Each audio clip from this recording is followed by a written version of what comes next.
ভাই 65 65,000 টাকা। ভাই কত হইছে ভাই? 65। ভাই কত হইছে মামা?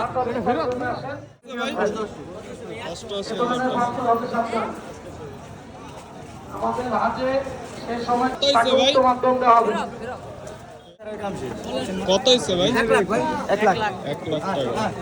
এই ভাই গরু হইলো গরু হইলো কত হইছে ভাই? 90,000 90,000 টাকা। না না সুন্দর হইছে। ভাই কত হইছে ভাই? ভাই ভাই কত হইছে? 67,000 টাকা। আপনি কোথায় আছেন? সেটা অল্পই ভাই কত ভাই? 1 লাখ টাকা দিয়ে বিক্রি হলো কমলাপুর হাট থেকে। হাট কর্তৃপক্ষের অনুমতি ছাড়া সরাসরি হাট কর্তৃপক্ষের অনুমতি ছাড়া ভাই কত হইছে ভাই? 1,02,000 টাকা। 1,08,000 টাকা দিয়ে বিক্রি হলো কমলাপুর হাট থেকে।